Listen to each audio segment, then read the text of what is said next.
Good morning, students. In the previous class, we discussed about meaning of market, meaning of perfect competition market, and features of perfect competition market. Now, we will try to understand the part of revenue. For the first, we should know the meaning of revenue.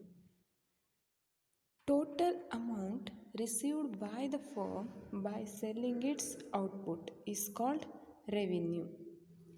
Total amount received by the firm by selling its output ಅಂದರೆ ಒಂದು ಉದ್ಯಮ ಘಟಕವು ಮಾರಾಟ ಮಾಡಿದ ಸರಕುಗಳಿಂದ ಪಡೆಯುವ ಒಟ್ಟು ಹಣವನ್ನು ಆದಾಯ ಎನ್ನುವರು. ಅಂದರೆ ಉದ್ಯಮ ಘಟಕ ಅನೇಕ ರೀತಿಯಾದಂತಹ ಸರಕನ್ನು ಉತ್ಪಾದನೆ ಮಾಡುತ್ತೆ. ಸೊ ಆ ಎಲ್ಲ ಸರಕನ್ನು ಮಾರಾಟ ಮಾಡಿದ್ದಕ್ಕಾಗಿ ಅಥವಾ ತಾನು ಉತ್ಪಾದಿಸಿದ ಸರಕನ್ನು ಮಾರಾಟ ಮಾಡಿದ್ದಕ್ಕಾಗಿ ಗಳಿಸುವಂತಹ ಹಣವನ್ನು, ಎಷ್ಟು ಹಣವನ್ನು ಗಳಿಸುತ್ತಲ್ವ ಅದನ್ನು ನಾವೇನಂತೀವಿ ಆದಾಯ ಅಂತ ಕರಿತೀವಿ. Total amount received by the firm by selling it's output is called revenue. Is it clear? Okay, now we will see the types of revenue. ಆದಾಯದ ವಿಧಗಳು ಯಾವ್ಯಾವುದು ಅಂತ ನೋಡೋದಾದರೆ there are 3 types in revenue.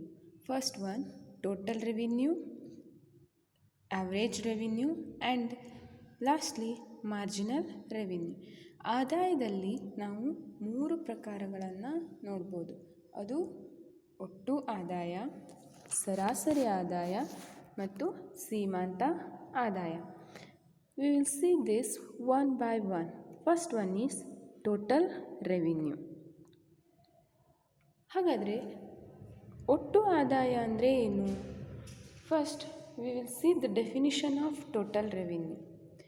Total amount received by the firm by selling its total output is called total revenue. ಅಂದರೆ ಒಟ್ಟು ಆದಾಯ ಅಂದರೆ ಒಂದು ಉದ್ಯಮ ಘಟಕವು ತಾನು ಉತ್ಪಾದಿಸಿದ ಎಲ್ಲ ಸರಕುಗಳನ್ನು ಮಾರಾಟಕ್ಕಾಗಿ ಪಡೆಯುವ ಹಣವನ್ನು ಒಟ್ಟು ಆದಾಯ ಎನ್ನುವರು. Here the firm sales it's total output. Firm ಏನು ಮಾಡುತ್ತೆ, ತನ್ನ ಒಟ್ಟು ಔಟ್ಪುಟ್ ಏನು ಒಟ್ಟು ಉತ್ಪನ್ನವನ್ನು ಮಾರಾಟ ಮಾಡುತ್ತೆ. ಸೊ ಒಟ್ಟು ಉತ್ಪನ್ನವನ್ನು ಮಾರಾಟ ಮಾಡಿದ್ದಕ್ಕಾಗಿ ಉದ್ಯಮ ಘಟಕ ಗಳಿಸುವಂತಹ ಆದಾಯವನ್ನು ಏನಂತ ಕರಿತೀವಿ ನಾವು? ಟೋಟಲ್ ರೆವಿನ್ಯೂ ಅಥವಾ ಒಟ್ಟು ಆದಾಯ ಅಂತ ಕರಿತೀವಿ. So for our better understanding we will see an example. Assume that a market want to manufacture a candle box. So the market or the industry fixed price for per box of candle is 10 rupees. Now we will make a schedule on it. So ಇಲ್ಲಿ ಏನು ಮಾಡುತ್ತೆ, ಒಂದು ಉದ್ಯಮ ಸಂಸ್ಥೆ ಮೇಣದ ಬತ್ತಿಯ ಪೊಟ್ಟಣವನ್ನು ಉತ್ಪಾದನೆ ಮಾಡಬೇಕು ಅಂತ ಏನು ಮಾಡಿರುತ್ತೆ, ನಿರ್ಧಾರ ಮಾಡಿರುತ್ತೆ. ಸೊ ಆ ಮೇಣದ ಬತ್ತಿಯ ಪೊಟ್ಟಣಕ್ಕೆ ಆ ಮಾರುಕಟ್ಟೆ ಅಥವಾ ಆ ಫರ್ಮ್ ಏನು ಮಾಡಿರುತ್ತೆ, 10 ರೂಪಾಯಿ ಅಂತ ನಿಗದಿ ಮಾಡಿರುತ್ತೆ. ಇದನ್ನು ನಾವು ಒಂದು ಸ್ಕೆಡ್ಯೂಲ್ ಅಥವಾ ಪಟ್ಟಿಯಲ್ಲಿ ನೋಡೋಣ. Before going to see the schedule, already I have told you that total revenue is total amount received by the firm by selling its total output. Total revenue ಏನಾಗಿದೆ, ಒಟ್ಟು ಘಟಕವನ್ನು ಮಾರಾಟ ಮಾಡಿದ್ದಕ್ಕಾಗಿ ಉದ್ಯಮ ಸಂಸ್ಥೆ ಗಳಿಸುವಂತಹ ಆದಾಯ ಅಂತ ನೋಡಿದ್ದೀವಿ. So like that the total revenue defines a market price of a good which is multiplied by a firm's total output. Here market price is denoted as P and total output is denoted as Q.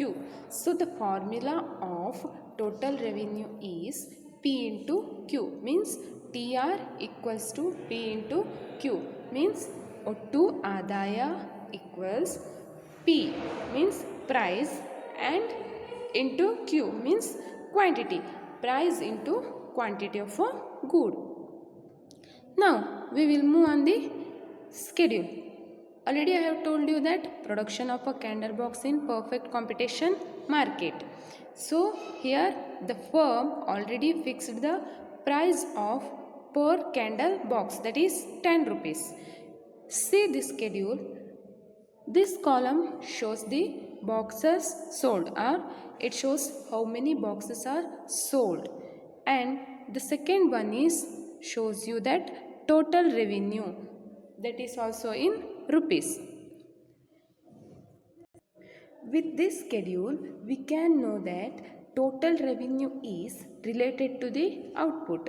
So when no box is sold, or when there is a 0 boxes of candles are sold, the total revenue is also equal to the 0. When there is 0 box is sold, the total revenue also equals to the 0. When a firm increase its selling, ಅದು firm ಏನು ಮಾಡುತ್ತೆ, ಮೊದಲು 0 ಬಾಕ್ಸ್ಗಳನ್ನು, ಯಾವುದೇ ಬಾಕ್ಸ್ಗಳನ್ನು sale ಮಾಡಿಲ್ಲ ಅಂತ ಆದರೆ ಅಲ್ಲಿ ಏನಾಗಿರುತ್ತೆ, ಟೋಟಲ್ ರೆವಿನ್ಯೂ ಫರ್ಮ್ಸ್ದ ಆದಾಯ ಕೂಡ ಏನಾಗಿರುತ್ತೆ, 0 ಆಗಿರೋದನ್ನು ನೋಡ್ಬೋದು. ಯಾವಾಗ ಒಂದು ಬಾಕ್ಸನ್ನು ಸೇಲ್ ಮಾಡುತ್ತೆ, ಫರ್ಮ್ ಒಂದು ಬಾಕ್ಸನ್ನು ಯಾವಾಗ ಸೇಲ್ ಮಾಡುತ್ತೆ, ಅದರ ಟೋಟಲ್ ರೆವಿನ್ಯೂ ಅಥವಾ ಒಟ್ಟು ಆದಾಯ ಏನಾಗಿರುತ್ತೆ, 10 rupees ಆಗಿರುತ್ತೆ. Because we already know that total revenue is refers to a price and quantity of the output. ಇಲ್ಲಿ ಪ್ರೈಸ್ ಅಂದರೆ 10 rupees. Already firm fixed the price for one candle box, So 10 into 1 equals to 10 rupees. Now if 2 boxes of candles are produced, so the total revenue of the firm is equals to 20, because price 10 into quantity, here 2 boxes are sold, 2, so the total revenue of the firm is 20. When the firm 3 boxes of candles sold, the total revenue of the firm will be 30, because 10 into 3 equals to 30. Like this, the total revenue is depends on the quantity of the goods. When the firm increase its production, so the total revenue also increases.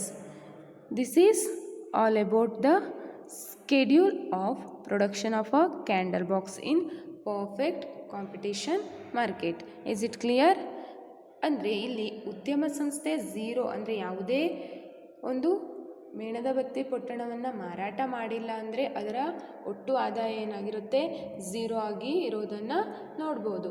ನಂತರ ಏನಾಗುತ್ತೆ, ಒಂದು ಮೇಣದ ಬತ್ತಿ ಪೊಟ್ಟಣವನ್ನು ಮಾರಾಟ ಮಾಡಿದ್ರೆ ಉದ್ಯಮ ಸಂಸ್ಥೆಯ ಆದಾಯ ಏನಾಗಿರುತ್ತೆ, 10 ರೂಪಾಯಿ ಆಗಿರೋದನ್ನು ನಾವು ನೋಡ್ತೀವಿ. ಯಾಕಂದರೆ ನಾವು ಟೋಟಲ್ ರೆವಿನ್ಯೂ ಅಥವಾ ಒಟ್ಟು ಆದಾಯ ಅಂದರೆ ಏನು ಅಂತ ತಿಳ್ಕೊಂಡಿದ್ದೀವಿ, ಬೆಲೆಯನ್ನು ಕ್ವಾಂಟಿಟಿ ಜೊತೆಯಲ್ಲಿ ಗುಣಿಸಿದಾಗ ನಮಗೆ ಏನು ಸಿಗುತ್ತೆ, ಒಟ್ಟು ಆದಾಯ ಸಿಗುತ್ತೆ. ಸೊ ಇಲ್ಲಿ ಬೆಲೆ ಎಷ್ಟು, 10 ರೂಪಾಯಿ ಇಂಟು ಕ್ವಾಂಟಿಟಿ ಅಂದರೆ 1 ಬಾಕ್ಸ್ ಸೇಲ್ ಮಾಡಿದ್ದಾರೆ ಅಲ್ವಾ, so 1 equals to 10.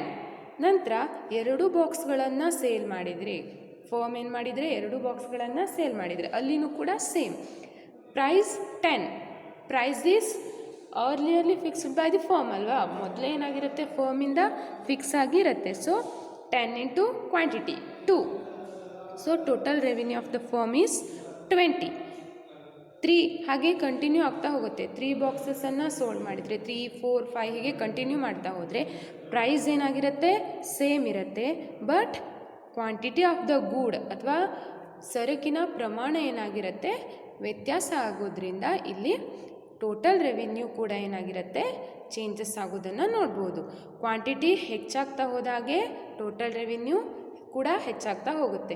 When the quantity of the goods sold is increases, the total revenue also increases.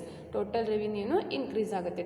ಮತ್ತು ಕ್ವಾಂಟಿಟಿ ಕಡಿಮೆ ಆಗ್ತಾ ಹೋದಾಗೆ ಟೋಟಲ್ ರೆವಿನ್ಯೂ ಕೂಡ ಏನಾಗುತ್ತೆ, ಕಡಿಮೆ ಆಗ್ತಾ ಬರೋದನ್ನು ನಾವು ನೋಡ್ಬೋದು. Now let's try to understand this schedule with an diagram. ಈ ಪಟ್ಟಿಯನ್ನೇ ನಾವು ಒಂದು ಡಯಾಗ್ರಾಮ್ನ ಮೂಲಕ ತಿಳ್ಕೊಳ್ಳೋದಾದರೆ, here this diagram shows the total revenue of the firm. Here we can see three observations which are relevant here. The first one is when the output is 0. When the output of the firm is 0, the total revenue of the firm is also 0.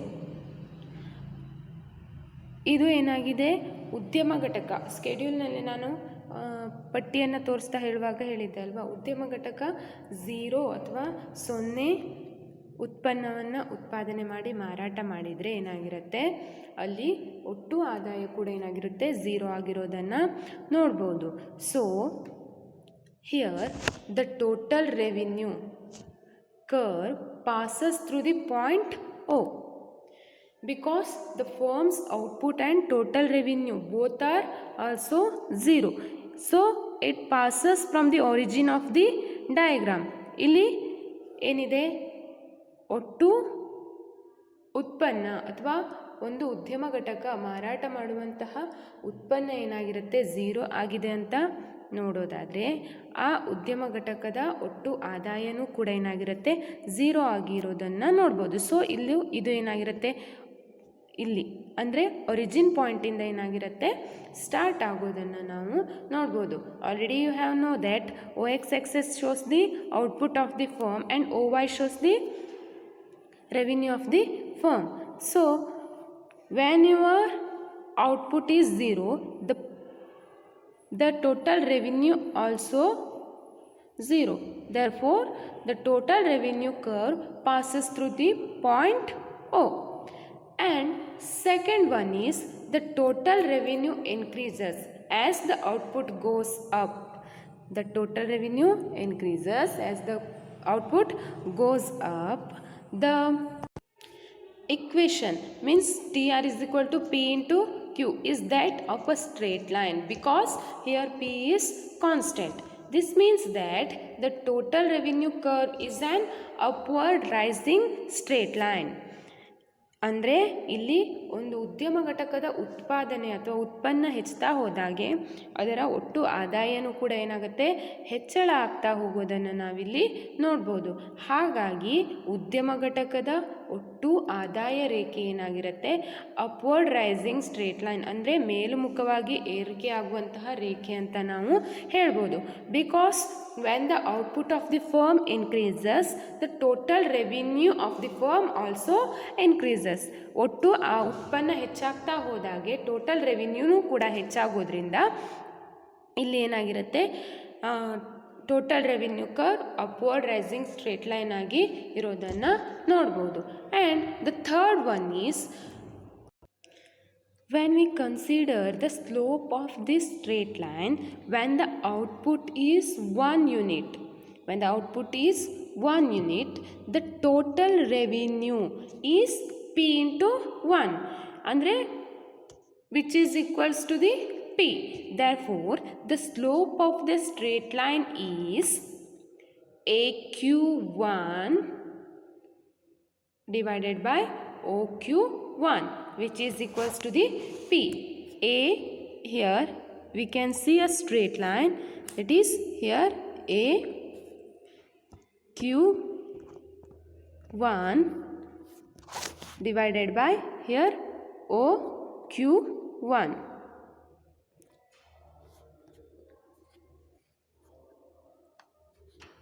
Because when we consider the slope of this straight line, when the output is 1 unit, output ಏನಾಗಿದೆ 1 ಯೂನಿಟ್ನಷ್ಟು ಇದೆ ಅಂತ consider ಮಾಡಿದರೆ the total revenue ಒಟ್ಟು ಆದಾಯ ಏನಾಗಿರುತ್ತೆ equals to the P into 1, because the formula of total revenue is P into Q ಅಲ್ವಾ, ಅಂದರೆ price into quantity ಅಲ್ವಾ.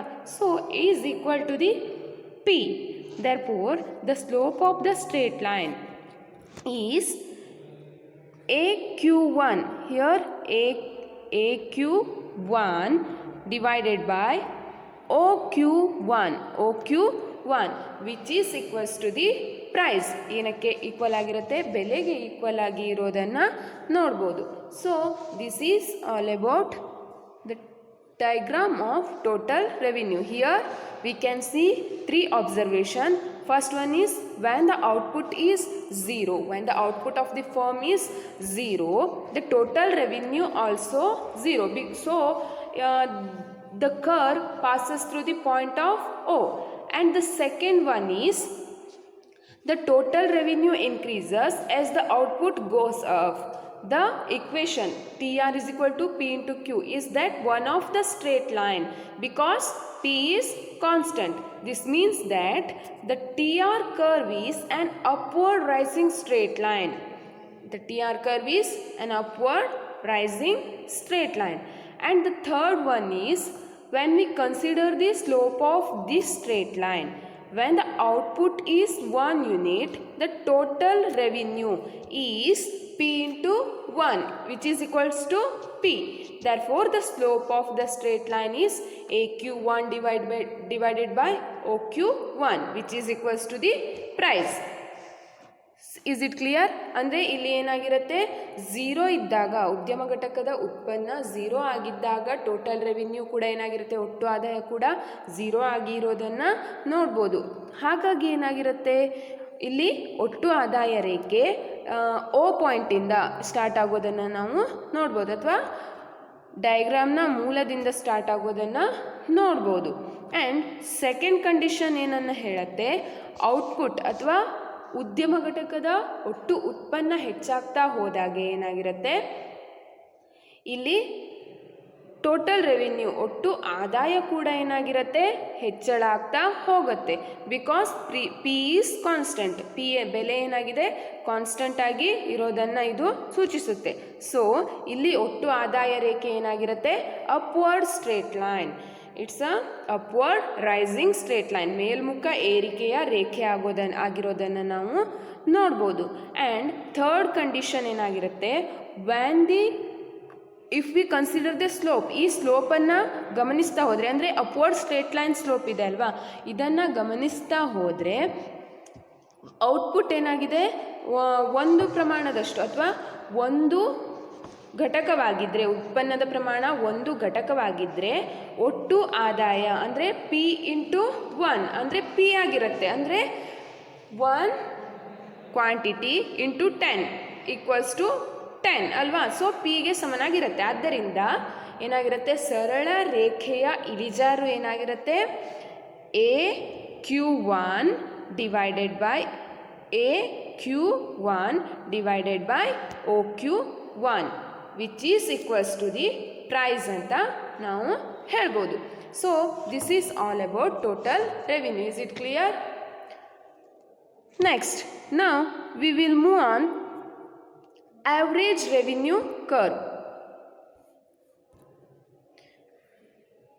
Now we will try to understand what is the meaning of average revenue.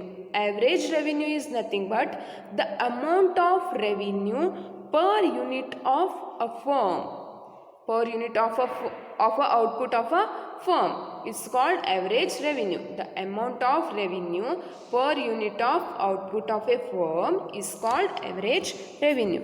ಒಂದು ಉದ್ಯಮ ಘಟಕವು ತಾನು ಉತ್ಪಾದಿಸಿದ ಪ್ರತಿ ಘಟಕದ ಮಾರಾಟದಿಂದ ಪಡೆಯುವ ಆದಾಯವನ್ನು ಏನಂತ ಕರಿತೀವಿ, ಸರಾಸರಿ ಆದಾಯ ಎನ್ನುವರು. The amount of revenue per unit of output of a firm is called average revenue.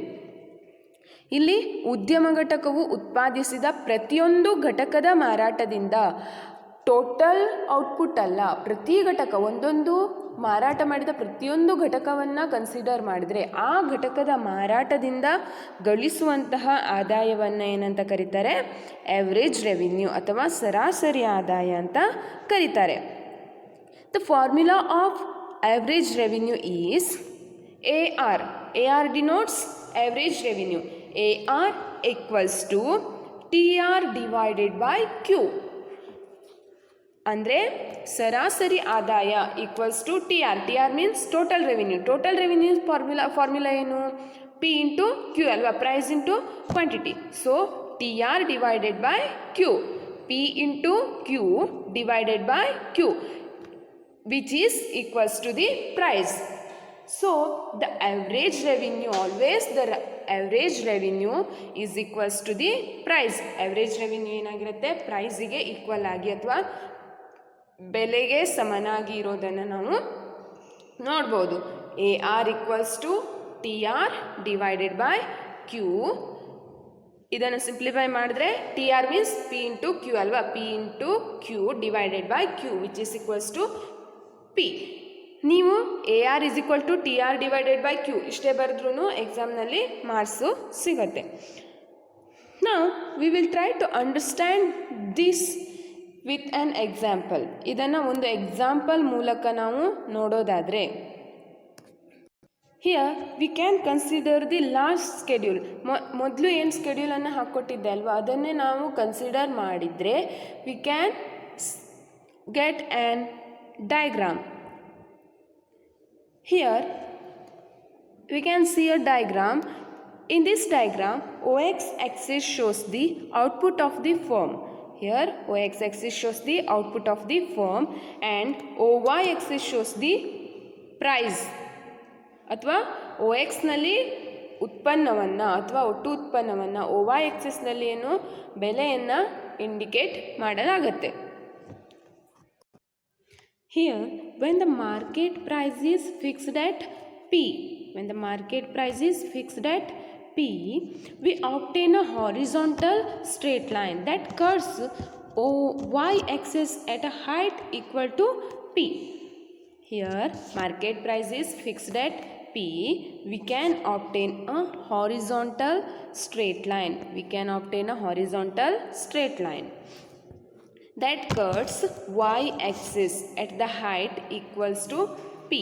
ಅಂದರೆ ಈ ರೇಖೆ P ಬೆಲೆಯಲ್ಲಿ ನಾವು ಉತ್ಪನ್ನವನ್ನು ಮಾರಾಟ ಮಾಡಿದರೆ ಏನಾಗಿರುತ್ತೆ, ನಾವು ಒಂದು ಹಾರಿಜಾಂಟಲ್ ಸ್ಟ್ರೇಟ್ ಲೈನನ್ನು ಏನು ಮಾಡ್ಬೋದು, ಅಥವಾ P ಎತ್ತರಕ್ಕೆ ಸಮನಾದಂತಹ ಒಂದು ಸರಳ ರೇಖೆಯನ್ನು ನಾವು ಪಡೆಯುತ್ತೇವೆ. ಈ ಸರಳ ರೇಖೆ ಏನಾಗಿರುತ್ತೆ, ಬೆಲೆಗೆ ಸಮನಾಗಿರೋದನ್ನು ನೋಡ್ಬೋದು. So this horizontal straight line is called the price line. ಇದನ್ನು ಏನಂತ ಕರಿತೀವಿ? ಪ್ರೈಸ್ ಲೈನ್ ಅಥವಾ ಬೆಲೆ ರೇಖೆ ಅಂತ ಕರಿತೀವಿ. And it's also the firms average revenue curve under perfect competition. The price line also deficit the demand curve facing a firm. ಬೆಲೆ ರೇಖೆ ಉದ್ಯಮ ಘಟಕ ಎದುರಿಸುತ್ತಿರುವಂತಹ ಬೇಡಿಕೆ ರೇಖೆಯನ್ನು ಸಹ ಏನು ಮಾಡುತ್ತೆ, ಚಿತ್ರಿಸೋದನ್ನು ನಾವಿಲ್ಲಿ ನೋಡ್ಬೋದು.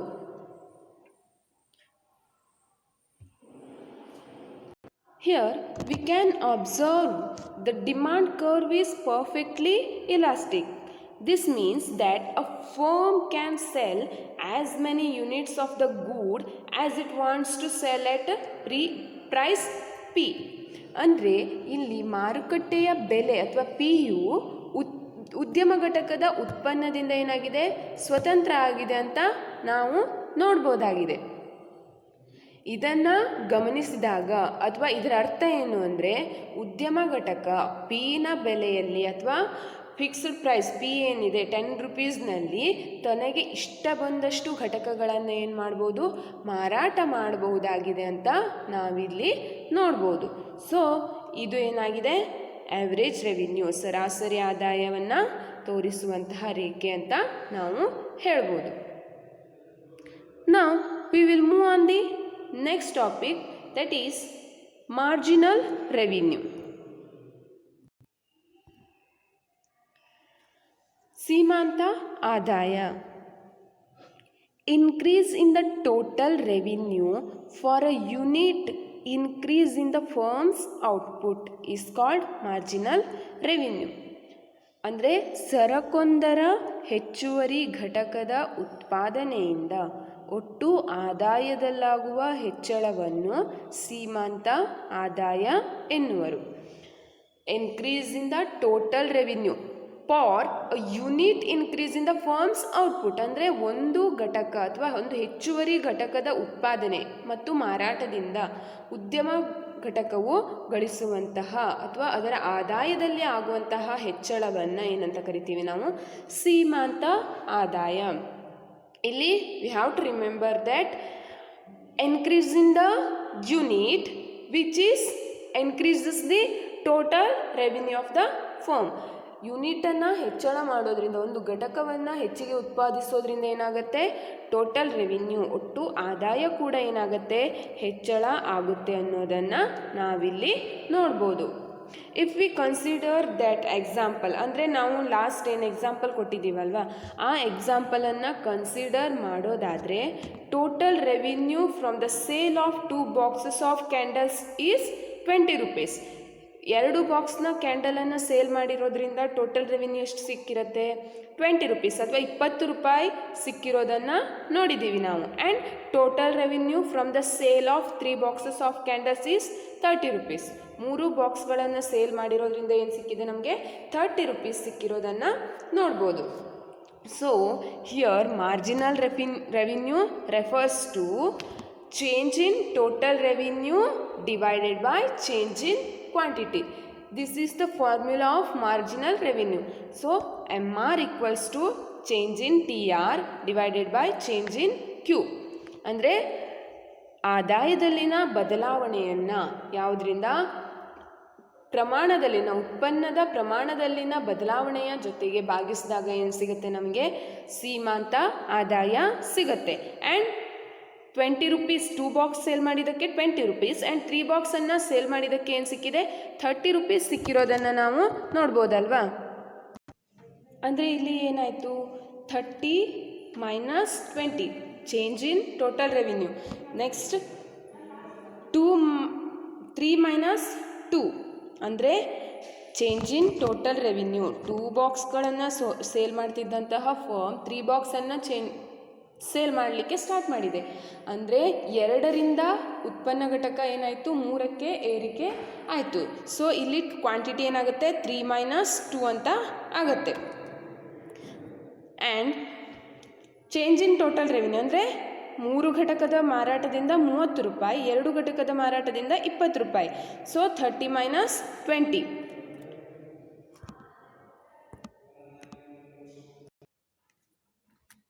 ಇಲ್ಲಿ 30 minus 20 and 3 minus 2. It shows the change in total revenue and it shows the 3 minus 2 shows the change in quantity. 30 minus 20 equals to the 10 and 3 minus 2 equals to 1. 1 divided by 10 equals to 10, which is equals to the price. So marginal revenue also equals to the price.